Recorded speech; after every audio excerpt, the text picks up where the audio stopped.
नमस्कार। स्वागत है आपका इंडिया न्यूज़ 28 में। आइए बात करते हैं तमिलनाडु की कुछ खास खबरों की। तमिलनाडु के त्रिची में मेजर सर्वनन के जन्मदिन पर राष्ट्रीय ध्वजारोहण कार्यक्रम।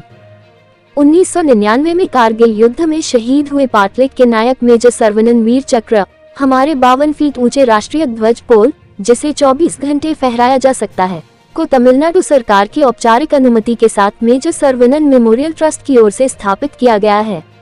हमारा राष्ट्रीय ध्वजारोहण कार्यक्रम शनिवार 10 अगस्त 2024 को मेजर सर्वनन के 52वें जन्मदिन पर प्रातः 7:30 पर आयोजित किया गया है। मेजर सर्वनन फाउंडेशन के कार्यकारी ट्रस्टी श्री सेंथिल कुमार ने आज दोपहर त्रिची सेंट्रल बस स्टैंड के पास त्रिची प्रेस क्लब एरिना में एक प्रेस कॉन्फ्रेंस आयोजित करके इसकी जानकारी दी। त्रिची सिटी रिपोर्टर एल बाबू की रिपोर्ट।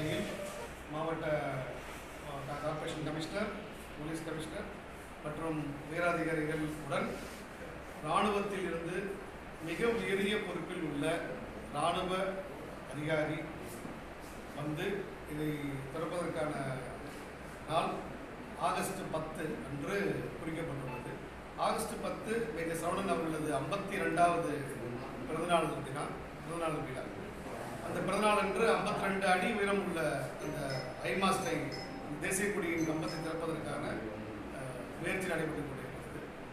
அந்த விஷயமாக தான் இந்த இதில் வந்து மேஜர் சரவணன் அறக்கட்டளையும் என்சிசி உடான் அப்படின்னு சொல்லக்கூடிய ஒரு அமைப்பும் இணைந்துதான் இதை பண்ணியிருப்பாங்க. என்சிசி உடான் என்ற அமைப்பை பற்றின சார் டாக்டர் லீலா சங்கர் செக்ரட்டரி அவர்கள் என்சிசி உடான் முன்னாள் மாணவர் தேசிய படை அதோட நேஷனல் இனிஷியேட்டிவ் அமைப்பு. இது நாடு முழுக்க இந்த மாதிரி தேசப்பற்று இராணுவ உயிர் நீத்த தியாகிகளின் தியாகத்தை எடுத்துகிட்டு போய் மக்களுக்கு அர்ப்பணிக்கிறது. அதுக்கப்புறம் நம்ம டிசாஸ்டர் ரிலீஃப், மக்களுக்கு தேவையான இந்த மாதிரி உதவிகளெல்லாம் செஞ்சுட்டு இருக்குது.